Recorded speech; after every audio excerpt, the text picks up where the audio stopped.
Good evening everyone, मैं doctor Swati Sharma English सूत्रा में आप सभी का स्वागत करती हूँ। उम्मीद करती हूँ आप सभी बहुत अच्छे होंगे, आपकी तैयारी भी बहुत अच्छी चल रही होगी। और आज है 40 डे स्ट्रैटेजी का डे 11 और इसमें आज मैं आप लोगों के लिए ग्रामर और लिटरेचर के क्वेश्चंस मिक्स करके लाई हूँ और बहुत अच्छे क्वेश्चंस हैं। ग्रामर के तो कम से कम है ही बहुत अच्छे, आपको इसमें कुछ सीखने को भी मिलेगा, बहुत बढ़िया जो है। तो जो लोग सिर्फ इंतजार करते रहते हैं उन्हें सफलता नहीं मिलती, अच्छा समय आता नहीं है, उसे लाना पड़ता है और ये कड़ी मेहनत से संभव है। बहुत अच्छा कोट है कि इंतजार, देखो वैसे तो मिल्टन की आपको लाइन है, they also serve who only wait, है ना, जो है they also serve only wait patiently. लेकिन ये भी बात है कि उस दिशा में मेहनत भी करनी पड़ती है। अगर आप सिर्फ ये सोच रहेंगे कभी तो कोई चीज होगी और not a single stone you lift, तो ये तब यहाँ पर वो चीज पॉसिबल नहीं है। तो अगर आपको अपना अच्छा समय लाना है तो बहुत मेहनत करिए, सही दिशा में मेहनत करिए। और सबसे जरूरी बात यह है कि जब मेहनत के साथ साथ एक विश्वास, खुद पर विश्वास होना बहुत जरूरी है कि हाँ हम इस लायक हैं कि हम कुछ कर सकते हैं। मेहनत बहुत करते हैं, सही दिशा में भी करते हैं, लेकिन जब खुद पे विश्वास नहीं होता, दूसरे पे विश्वास ही होता है, ये निकाल लेगा हम रह जाएंगे। तो वहाँ आप अपने आप को अननोइंगली नेगेटिव वाइब्स, आप खुद के लिए नेगेटिव चीजें खुद को ट्रांसफर कर रहे हैं, वो मत करिए। और अपने आप पे पूर्ण विश्वास रखिए, ऊपर वाले पे विश्वास रखिए कि वो आपको सही दिशा में जरूर ले जाएंगे। तो इसी के साथ अब मैं आप लोगों को जो है स्टार्ट कर रही हूं अपना आज का सीरीज। और ये रही आज का पैनेशिया, ये रही।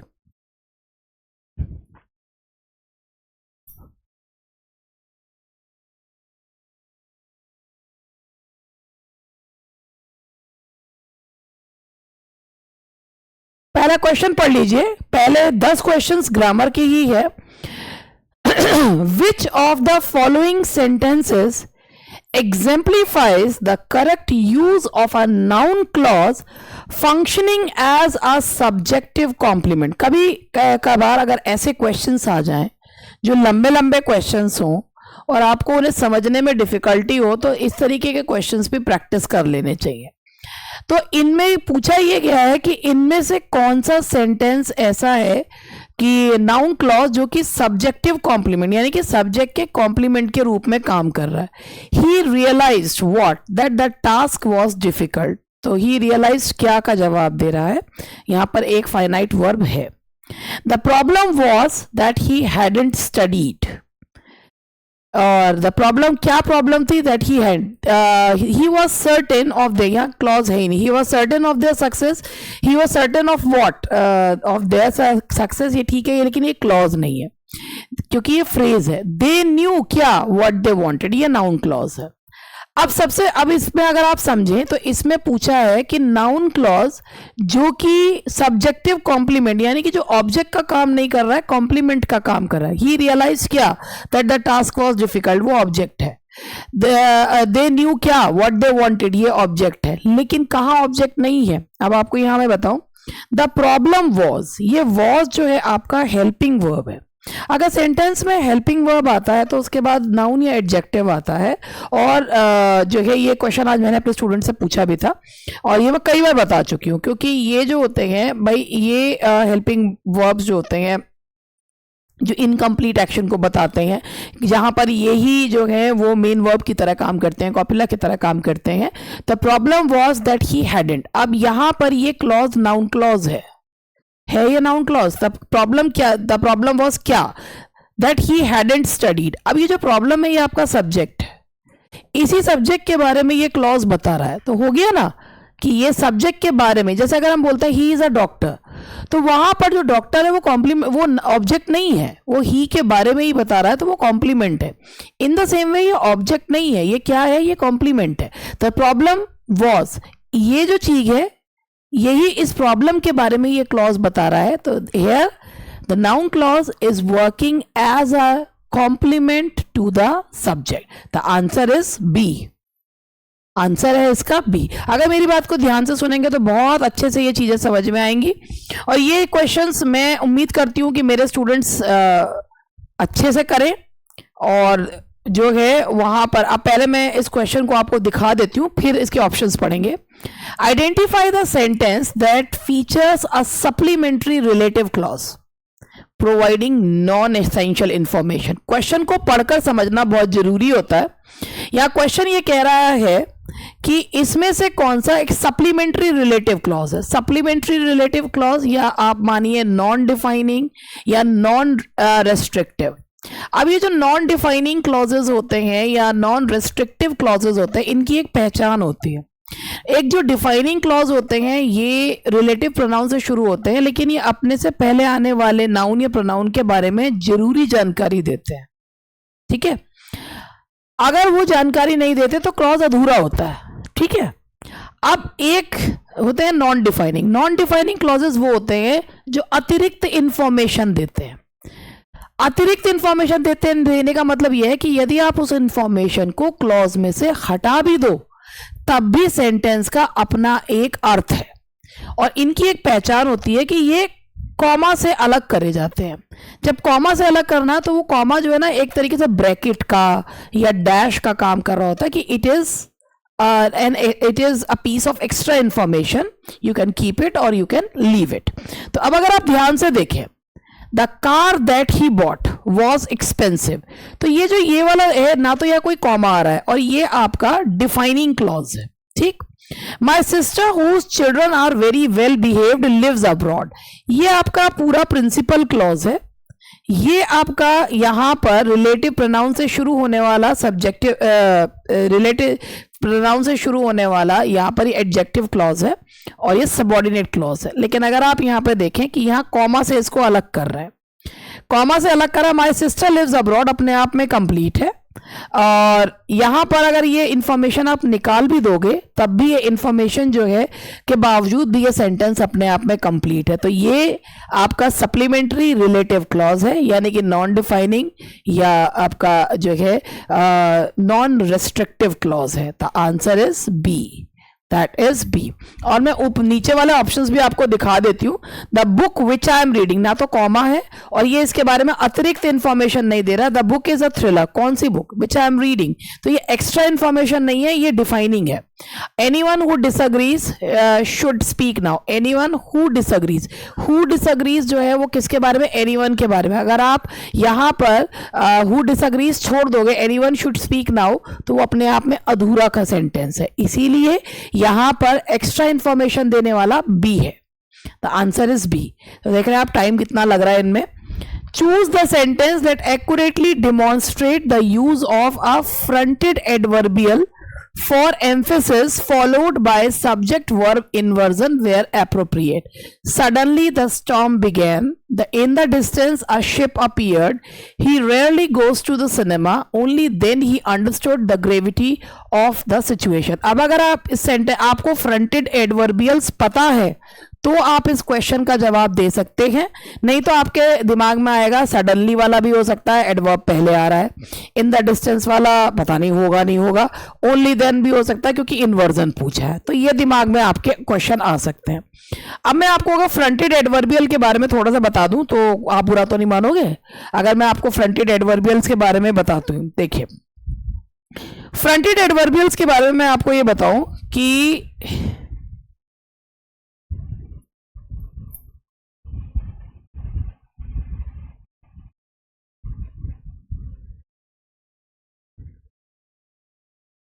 ये जो फ्रंटेड एडवर्बियल्स होते हैं ये प्रोवाइड करते हैं information about time, place, manner या रीजन.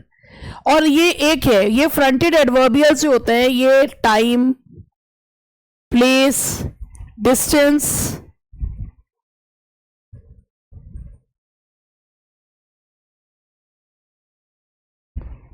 और मैनर या रीजन के बारे में बताते हैं. ठीक है, उसके बाद एक और चीज ये है,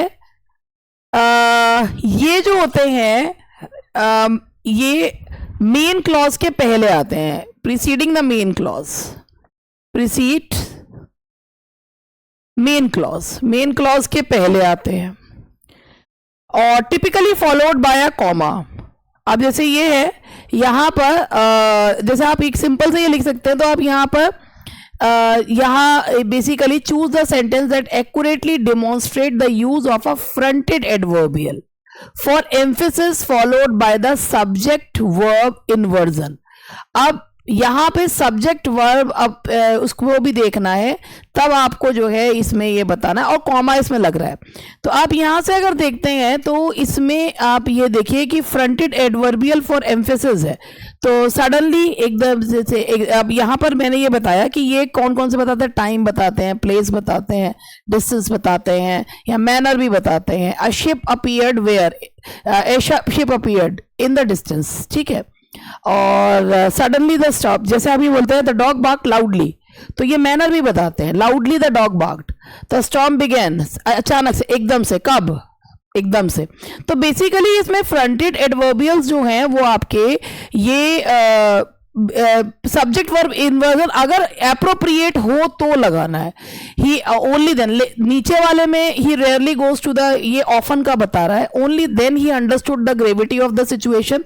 यहाँ पे इन्वर्जन बड़ा जो है ओनली देन, वैसे यहाँ पे होना चाहिए ओनली देन, ये इन्वर्जन यूज नहीं करा गया, यहाँ इन्वर्जन वाला नहीं हो रहा, लेकिन यहाँ पर है क्योंकि ये जो होते हैं ये मेन क्लॉज के पहले आते हैं, और ये जो होते हैं एम्फेसिस देने की, बेसिकली एम्फेसिस के लिए। तो आप ए और बी में से देखिए, बेसिकली एम्फेसिस के लिए कौन सा है, द स्टॉर्म बिगेन सडनली, या अ ship appeared in the distance. तो मेरे भाई देखो, हैं तो ये दोनों ही, ए भी है और बी भी है, बोथ ए एंड बी होना चाहिए।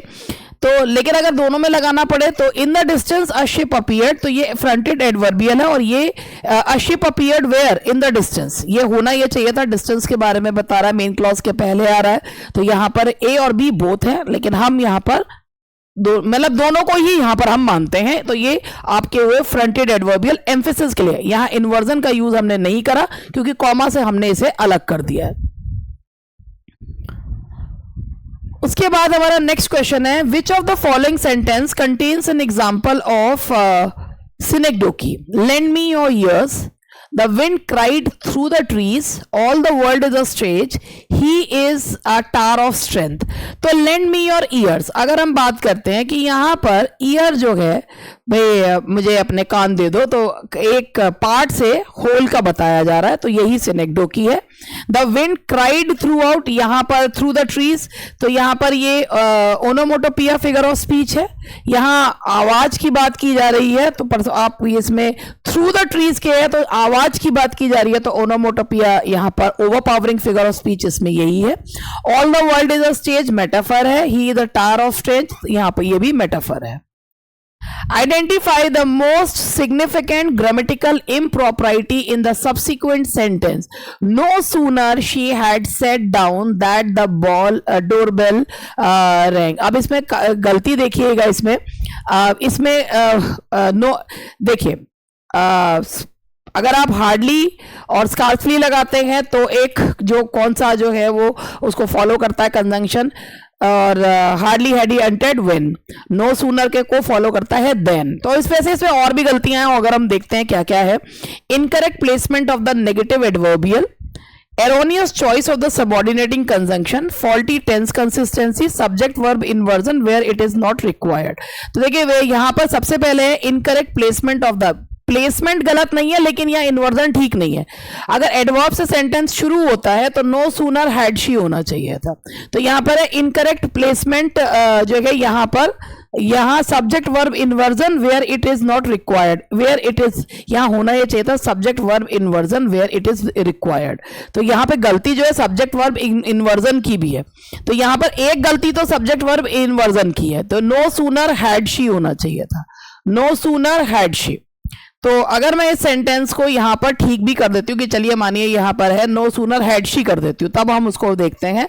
तो erroneous choice of the subordinating conjunction, तो यहाँ पर सबऑर्डिनेटिंग कंजंक्शन जो आएगा वो देन आएगा, इसीलिए यहाँ बी है, और यहाँ पर एक इन्वर्जन की भी गलती है, तो यहाँ पर भी इस तरीके से, वैसे यहाँ पर मैंने सेंटेंस को से ठीक कर दिया। अगर मान लीजिए इस तरीके से आते हैं तो इस तरीके से इस वाले में बी वाला जो चॉइस है वो ज्यादा बैठेगा क्योंकि कंजंक्शन की गलती करी हुई है। Select the most appropriate verb form to complete the counterfactual conditional sentence. If only she dash me the truth earlier, things might have turned out differently. अब यहां पर माइट हैव दिया हुआ है, इससे पता चल रहा है कि ये पास्ट में कोई काम हो सकता था मगर हुआ नहीं। पास्ट में कोई काम हो सकता था, ठीक है जी। तो अब यहां पर एक कंडीशनल यूज करते हैं, परफेक्ट कंडीशनल, हैड और फिर वुड हैव, माइट हैव। तो यहां पर है I had if only she had told me the truth earlier. तो यहां 6 का आंसर होगा ए। 7, which of the following sentences correctly employs a nominal relative clause acting as the subject of the main verb? तो यहां nominal relative clause का मतलब ये होता है कि यहां पर नॉमिनल, जैसे कहना चाहिए नॉमिनल क्लॉज या एक नॉमिनल, एक a subordinate clause that functions as a noun within a sentence. Subordinate clause that functions as a noun. तो आप ये देखें, I know what you mean, तो यहां पर बेसिकली यह आई नो क्या, व्हाट यू मीन ऑब्जेक्ट की तरफ है। She explain the reason why she was late. The reason यहां पर ये आपका रिलेटिव क्लॉज है, वाई भले ही लग रहा हो, ये वाई रिलेटिव एडवर्ब है, लेकिन वाई शी वॉज लेट ये आपका बनता है एडजेक्टिव क्लॉज, क्योंकि द रीजन को ये द रीजन एंटीसीडेंट है, नाउन एंटीसीडेंट है। Whoever is responsible will be punished, यहां से ये will be punished जो है, who will be punished, whoever is responsible। तो यहां पर ये किसका काम कर रहा है, नाउन का काम कर रहा है। जो नाउन का काम करने वाला क्लॉज होता है वो ही आपका सेंटेंस होता है, जो सब्जेक्ट की तरह नाउन का काम कर रहा है। तो नॉमिनल रिलेटिव क्लॉज जो काम कर रहा है सब्जेक्ट की तरह। तो ये हो गया आपका आंसर सी। क्वेश्चन बड़े बड़े हैं खोपड़ी घुमाने के लिए। Identify the sentence that exhibits the correct usage of a compound relative pronoun. Compound whoever, whomsoever वो वाले होते हैं। Who did this, whom did you ask, whosoever comes will be। एक ही है इसमें जो compound जो है pronoun है, और यहाँ पर आएगा who will be welcomed। तो compound है who will be, whosoever comes will be welcome, who will be welcomed, whosoever comes। तो यहाँ पर इसका आएगा कंपाउंड है ये आपका who will be welcomed, whosoever comes। तो ये वैसे तो नाउन क्लॉज बनता है। Choose the most fitting prepositional phrase to complete the sentence indicating a cause or origin. The company's failure was dash a series of poor management decisions due to, because of, owing to, all of the above are grammatically sound। भाई देखो due to और owing to prepositions है, वो अपने बाद noun लेते हैं। Due to a series, अब देख रहे हैं यहाँ नाउन है, a series of poor management. Because of भी जो होता है वो यूज होता है बिकॉज ऑफ। अगर आप खाली बिकॉज लगाते हैं तो वो कंजंक्शन हो जाता है, लेकिन आप बिकॉज ऑफ बोलते हैं तो वो प्रेपोजिशन की तरह काम करता है। तो वहां पर भी उसके बाद भी नाउन, प्रोनाउन या जेरेंड यूज होता है। तो तीनों में से आप कुछ भी लगा सकते हैं, तीनों का एक ही मतलब होता है इस कारण से। हालांकि इनमें बारीक सी लाइन होती है, लेकिन यहां पर ऑल आर करेक्ट इस पे। Which of the following sentences accurately demonstrate the use of a factitive verb followed by both a direct and a object and an object complement? They painted the house blue, she gave him a book, he broke the vase, we elected a president। सबसे पहले किसी भी question को अगर आप समझना चाह रहे हैं तो आपको ये समझना जरूरी है कि भाई उसको question, what the question is about. तो एक बात ये बताइएगा, मैं आपको सबसे पहले ये बताना चाहूंगी, इसमें एक क्वेश्चन है फैक्टिटिव वर्ब। ये होता क्या है फैक्टिटिव वर्ब, ये मैं आपको बताती हूँ, बहुत सिंपल से उसमें बताती हूँ। Factitive verb an action that results in an action. इसको याद कर लीजिएगा, समझ लीजिएगा, जो भी आपको करना है। एन एक्शन दैट रिजल्ट्स इन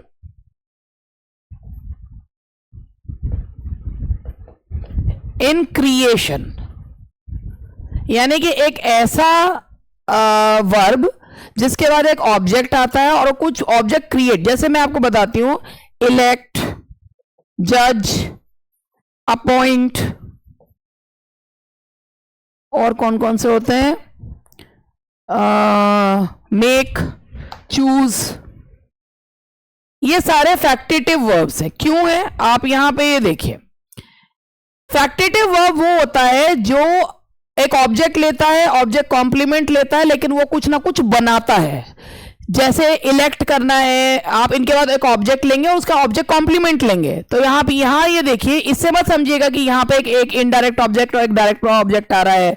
यहाँ पे दे पेंटेड द हाउस केवल एक ऑब्जेक्ट आ रहा है, ही ब्रोक द वॉज केवल एक ऑब्जेक्ट आ रहा है। नहीं नहीं नहीं, आप यहाँ देखिए, वी इलेक्टेड, यहां पर इलेक्टेड है, क्या बनाया उसे, प्रेसिडेंट बनाया, तो ये क्रिएशन आ गई जी, ये आ गई क्रिएशन। किसे बनाया, उसे। तो यहां पर आप ये देखिए कि यहां by both a direct object and an object complement, तो यहां पर वी इलेक्टेड हर, तो यहां पर ये देखो, both a direct object and, मतलब डायरेक्ट ऑब्जेक्ट का मतलब यह नॉन लिविंग थिंग नहीं है, both an object and object complement, ये इनका कहने का मतलब है। डायरेक्ट तो आप क्या समझिए कि both an object and an object complement. तो फैक्टेटिव वर्ब्स वो होते हैं जिनसे कोई आप चुनते हैं, बनाते हैं, सिलेक्शन करते हैं, ये सारे फैक्टेटिव वर्ब्स होते हैं क्योंकि क्रिएशन को जन्म देते हैं। तो यहां एक ऑब्जेक्ट आ गया, ये ऑब्जेक्ट कॉम्प्लीमेंट आ गया, और यहां पर क्रिएशन भी हुआ है। Answer is D. तो भैया मैंने बहुत फेफड़ा निकाल के आपको समझाने की कोशिश करी है। ये कुछ 10 क्वेश्चन थे, और अब जो है साधारण से क्वेश्चंस हैं, और हालांकि 21 मिनट तो मुझे इसी में लग गए हैं 10 क्वेश्चन समझाने में, और आप देख रहे होंगे मैंने कहीं टाइम वेस्ट नहीं करा है, फिर भी टाइम लग गया मुझे समझाने में। I am sorry for that कि मुझे इतना समय लग गया। क्या यहां पे, who defined romanticism as the reawakening of the middle ages, then, Walter Pater, Walter Scott या Wordsworth, who defined romanticism as the reawakening of the middle ages. तो ये है आपका, दैट इज, भाई देखो रोमांटिसिज्म को रीअवेकनिंग की किसने कहा है कि रोमांटिक एज जो है वो ऐसा लगता है मध्यकालीन युग का, वो मध्यकालीन युग जो है वो वापस आ गया, और ये कहना है किनका, महाराज हेन का। That is a. Who were the first two great romantics who rejected neoclassical principles in favor of romanticism? ये सबको पता है, Wordsworth and Coleridge, शेले Keats, Bayern Keats, southern. भाई जो सबसे पहले वो जो दो व्यक्ति थे जिनमें से वर्ड्सवर्थ ने पोप को फॉलो किया था, लेकिन बाद में उन्होंने कहा कि poet is a man speaking to men. तो यहां पर ये दो रोमांटिक्स हैं, Wordsworth and Coleridge. The book that marks the beginning of the romantic movement was, एक वो बुक जिसने रोमांटिक मूवमेंट की शुरुआत करी 1798 से, और वो कौन सी है, दैट इज लिरिकल बैलेड्स। ठीक है जी। उसके बाद है the lyrical ballads was the joint venture of, आप सभी को पता है कि लिरिकल बैलेड्स का जब पहला एडिशन आया था 1798, वो एनोनिमसली पब्लिश हुआ था, लेकिन वो दो महान पोएट्स के द्वारा उसको कंपोज करी गई थी उनमें पोएम्स, और वो कौन कौन थे, they were Wordsworth and Coleridge, Wordsworth and Coleridge.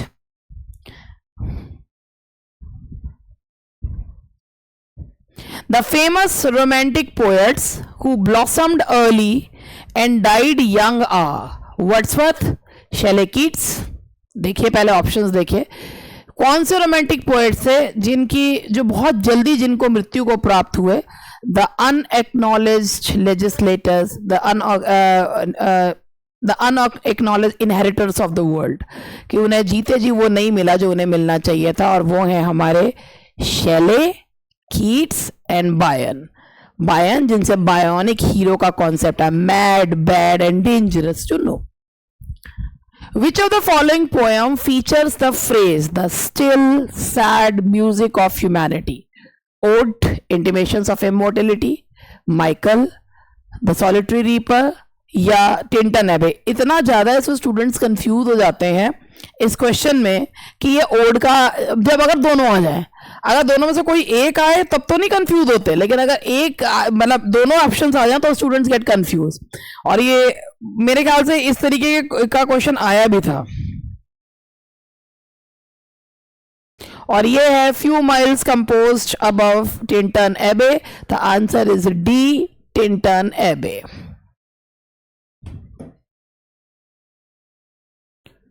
तो थोड़ा सा मैं अब आप लोगों को बाकी के क्वेश्चंस पे आगे बढ़ने से पहले मैं आप लोगों को एक बार, अब आप अगर मेरी क्वालिटी आपको अच्छी लगती है, आपको लगता है कि हाँ भाई किसी लायक ये इंसान है, तो आप लोग हमारे ऐप को भी देख सकते हैं। देखिए अब दिन कम बचे हैं, तो हमारे डिटेल्ड कोर्सेज खुले हुए हैं, लेकिन हम किसी से ये कह नहीं रहे कि आप उन्हें खरीदिए, क्योंकि हमें भी पता है कि भाई आप जो है वो कितना कर पाओगे कितना नहीं, तो सिर्फ बेचने से मतलब नहीं। हाँ, वो ओपन है course, if somebody wants to buy those courses they can go for that. लेकिन अभी जैसे आज 15th हो चुकी है, और अभी जो है अब 14 और 15 मई में है। अब आपको पता ही है कल और परसों जो है असिस्टेंट प्रोफेसर का एग्जाम भी है, तो इसीलिए मैं स्टूडेंट से यही कहती हूँ कि भाई अब आप ज़्यादा से ज़्यादा प्रैक्टिस करो, जितना आपको समझ में आता है वो आप, अब ये टाइम आपको अपना समय यूटिलाइज करने का है। तो यूटिलाइज करने के लिए जैसे आप, हमारा जो ये वाला बैच है, पहले ये 1600 का बैच था, क्योंकि इसमें 1600 में भी, अब अगर आपको दिखाओ इतने सारे नोट्स हम लोग, मतलब जो क्वेश्चन पेपर्स थे वो प्रोवाइड कर रहे थे। लेकिन अब चूंकि we will be unable to provide, जो अभी हम लोग हाल फिलहाल में इसकी जो हार्ड कॉपी है वो नहीं प्रोवाइड कर पाएंगे, और समय कम होने की वजह से, तो हमने इस बैच को पीडीएफ वाला बैच कर दिया है। हार्ड कॉपी मटेरियल अब इसमें नहीं है। ये है हमारा पायनियर प्रैक्टिस बैच, और इसमें बहुत सारे टेस्ट हैं, इस समय रिवीजन भी चल रही है। और अगर आपको लगता है कि हाँ भाई एक गिव इट अ ट्राई, तो ये 1200 का है। पीडीएफ्स आपको मिलेंगी, प्रिंटेबल पीडीएफ्स है, आप you can print them out, आप उन्हें निकलवा सकते हैं, उन पे सॉल्व कर सकते हैं कुछ भी आप इसमें। तो ये है हमारा, ये टीजीटी के लिए है। स्कोपम जो चल रहा है वो पीजीटी के लिए है। इसमें 11 टेस्ट पेपर हो गए, लिटरेचर, ग्रामर, दोनों। अब लिटरेचर में सभी चीज आती है, ग्रामर में भी इस तरीके के क्वेश्चन जो मैंने आज आपको 10 कराए हैं, ऐसे 50-100 क्वेश्चन मैं स्टूडेंट्स को करवाती हूँ। तो अगर आपको लगता है कि हाँ हमें अपनी तैयारी को अब आखिरी जो है वो बिल्कुल लास्ट जो है वो समय जो है वो चल रहा है, और अपनी तैयारी को और बेहतर करें, तो you can join English Sutra as well. तो इसका आंसर था हमारा, क्वेश्चन नंबर 16 का आंसर है दैट इज डी, टिंटन एबे। चलिए आगे बढ़ते हैं, क्वेश्चन नंबर 17 पे चलते हैं। Which of the following statements on the Prelude by William Wordsworth are not true? The Prelude was published posthumously, सही है। In this poem, Wordsworth records his development as a poet from the beginning, मतलब ये एक lyrical Bildungsroman कहा जाता है, तो सही है। The poem runs to 14 books at crucial stages. The poet celebrates the sublime natural scenery, सही है। Poems like Michael, The Ode, Cumberland, Beggar, She Dwelt Among the Untrodden Ways are the highlights of this volume. A and D are true.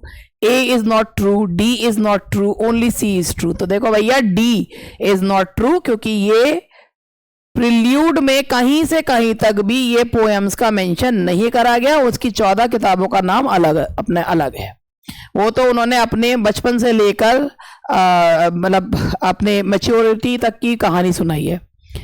Question number 18 लेते हैं। He is not fully recognised at home, he is not recognized at all abroad, yet I firmly believe that the poetical performance of Dash is, after that of Shakespeare and Milton, undoubtedly most considerable in our language. ये Matthew Arnold ने ये comment किसके बारे में कहा है? Edmund Spenser, John Keats, William Wordsworth या Coleridge. उन्होंने ये कहा है कि भले ही घर पर उनको इतनी पहचान ना मिलती हो, मगर बाहर बहुत मिलती है, और उनकी परफॉर्मेंस शेक्सपियर और मिल्टन के आसपास की है, और वो हमारे लैंग्वेज के सबसे अच्छे पोएट्स में से एक हैं। और ये विलियम वर्ड्सवर्थ के बारे में उन्होंने कहा है Matthew Arnold. Wordsworth call himself a worshipper of nature in his poem. कौन सी वो पोएम है जिसमें वर्ड्सवर्थ ने खुद को वर्शिपर ऑफ नेचर कहा है? तो आपको पता है कि जो 3 उन्होंने स्टेजेस बताई हैं अपने नेचर के प्रति अपने प्यार की, यानी कि अपने यंग एज, फिर उसके बाद एडोलसेंस, फिर उसके यंग एज मतलब बालकपना, चाइल्डहुड, एडोलसेंस, और फिर मैच्योरिटी वाली। तो वो किस में है? टिंटन एबे। और टिंटन एबे में ही उन्होंने क्या बताया है? अपने आप को वर्शिपर ऑफ नेचर जो है वो उन्होंने कहा है। Which of the following statements about the lyrical ballads is not true? It carried only one ballad proper, the Rime of the Ancient Mariner. It also carried pastoral and other poems. It carried a preface that was added in 1800. तीनों ठीक है? It also printed Gray's Elegy written in a country churchyard. ये गलत है। इसने lyrical ballads में grey की elegy publish नहीं हुई थी, तो द आंसर इज डी। कई बार अगर तैयारी ज्यादा अच्छी नहीं होती है ना, तो इन क्वेश्चंस पे भी अटक जाते हैं।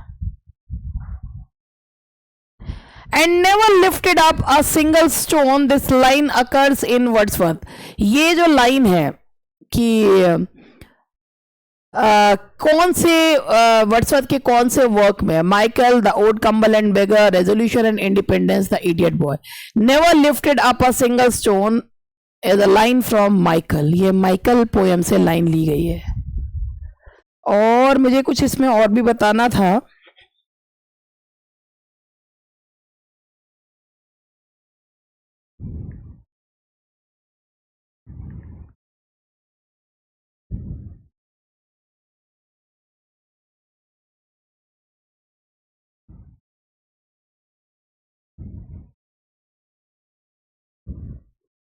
इसके बारे में मुझे ये बताना था कि ये कौन सी एक, इसके मुझे याद आया तो मैंने कहा कि एक बार ये भी बता देती हूँ। And never lifted up a single stone, ये जो माइकल पोएम है, ये इसमें फिगर ऑफ स्पीच है, अंडर स्टेटमेंट, जिसमें किसी बात को कम करके आका जाता है। तो उसमें भी ये बताया गया है कि one who is lazy and who never worked as a labourer, तो इसमें understatement figure of speech है। Now question number 22, who said about Wordsworth his poetry is the reality and his philosophy is illusion? और ये line जो है ये कही है उनके बारे में, that is मैथ्यू आर्नल्ड। हाँ जी, ये क्वेश्चन का जवाब अक्सर ऐसा होता है कि मेरी जो कुछ स्टूडेंट्स हैं, पूजा भारद्वाज है, ये अक्सर इस क्वेश्चन का आंसर जो है वो गलत दे देते हैं और फिर इतनी कॉन्फिडेंटली इस बात को बोलते हैं कि अरे नहीं मैडम, हमने यही तो पढ़ा है, टी.एस. इलियट। और फिर उसके बाद जो है मैं सोचती हूँ अरे ये इतने कॉन्फिडेंटली ये लोग बोलते हैं कि मैं सोचती हूँ अरे कहीं सही ऐसा ही तो नहीं है, लेकिन ऐसा नहीं है। His poetry is the reality, his and his philosophy is the illusion. ये लाइन है मैथ्यू आर्नल्ड की। मैथ्यू आर्नल्ड ने वर्ड्सवर्थ के बारे में कहा। What is common to the following poems? Wordsworth की रेक्लूज, शेले की ट्रायम्फ ऑफ लाइफ, बायन की डॉन जुआन एंड कीट्स की Hyperion. They are all elegies. They are all unfinished poems. They are all divided into cantos. They are women-centered poems. तो भाई जितनी भी ये poems हैं, रेक्लूज कभी पूरी नहीं हो पाई, उसके आगे पीछे की प्रिल्यूड और जो ये मतलब ये एक बहुत बड़ा एक महाकाव्य बनना था, but it could not gate completed. ठीक है, तो ये पोएम कंप्लीट नहीं है। द ट्रायम्फ ऑफ लाइफ, जिसे द डांस ऑफ डेथ भी कहा जाता है, डॉन जुआन है या कीट्स की हाइपीरियन, ये पूरी ही नहीं हुई। तो ये सारी क्या हैं? They are all unfinished poems. They are all unfinished poems. Which of the following is not the opening of the well-known romantic poem? My heart aches and a drowsy numbness pains. Hail to thee, bleedy spirit. और Margaret are you grieving over golden grove, और the world is too much with us. तो A, B और D जो हैं वो opening lines हैं, मगर ये वाली ओपनिंग लाइन नहीं है। द आंसर इज सी।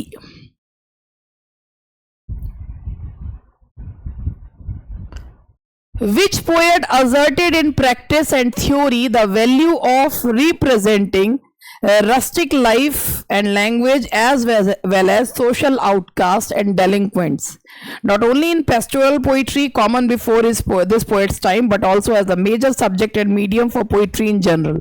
इतने लंबे क्वेश्चन का सार यही है कि कौन से पोएट ने बहुत ही ज़्यादा सिंपल लैंग्वेज में आउटकास्ट नेचर पोइट्री को दिखाया है, and you all very well know, and that is none other than William Wordsworth ji. Only that film which fluttered on the grate still flutters there, the sole unique thing.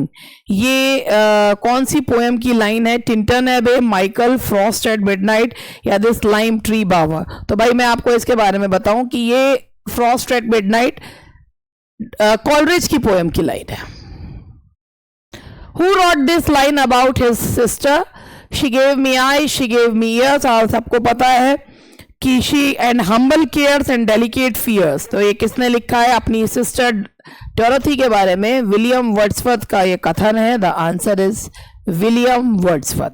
So here I rest. I hope कि आपका ये session ज़्यादा questions तो नहीं थे, मगर मुझे 10 question को समझाने में काफ़ी समय लग गया, तो that is why it took 35 minutes. Otherwise I would have completed in 27 और 28 मिनट्स. तो आप लोग इसे ध्यान से देखिएगा and best of luck for your future. Keep studying. Bye bye.